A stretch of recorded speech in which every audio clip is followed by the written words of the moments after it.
রাসূল করিম সাল্লাল্লাহু তাআলা আলাইহি ওয়াসাল্লাম ডাক দিয়া বলেন, উম্মত আমার, নি'মাতানি মাগবুবুন ফীহি কাসীরুম মিনান নাস।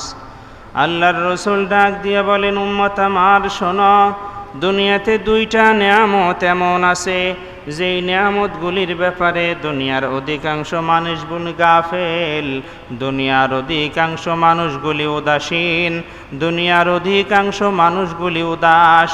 দুইটা নেয়ামতের ব্যাপারে আল্লাহর রাসূল বলেন, আস-সিহহাতু ওয়াল ফারাগ। নবী ডাক দিয়া বলেন যে এই দুই নেয়ামতের ব্যাপারে আমার উম্মত সবচেয়ে বেশি উদাসীন। একটা হলো তার জীবনের সুস্থতা, আর একটা হলো তার জীবনের অবসরতা। একটা হলো তার জীবনের সুস্থতার সময়, এটা তার জীবনের জন্য বড় নেয়ামত, কিন্তু উম্মত এটাকে নেয়ামত মনে করে না।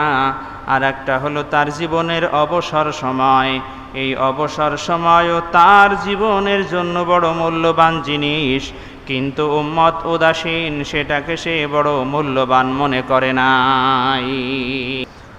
অপর হাদিসে রাসূল করিম সাল্লাল্লাহু আলাইহি ওয়াসাল্লাম ইরশাদ ফরমান, قال رسول الله صلى الله عليه وسلم اغتنم خمسا قبل خمسين। রাসূল ডাক দিয়া বলেন, উম্মত আমার, পাঁচটা অবস্থার আগে পাঁচটা অবস্থাকে গনিমত মনে করো।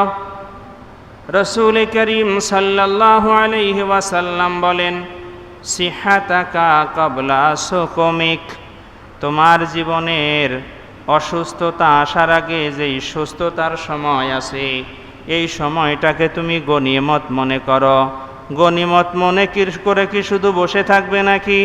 বলে না না, গনিমত মনে করে বসে থাকবে না, বরং এই সময়টাকে তুমি আল্লাহ পাকের ইবাদত বন্দেগীতে কাজে লাগাও, ইবাদত বন্দেগীতে কাজে লাগাও।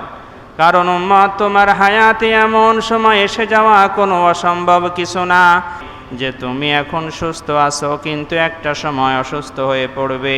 চাইলেও আল্লাহ পাকের কদমে সেজদা দেওয়ার তৌফিক তোমার হবে না, চাইলেও আল্লাহ পাকের ঘর মসজিদের দিকে দৌড়াবার জন্য তৌফিক তোমার হবে না, চাইলেও আল্লাহ পাকের ঘর বাইতুল্লাহর জিয়ারতের জন্য যাওয়ার মতো তৌফিক তোমার হবে না।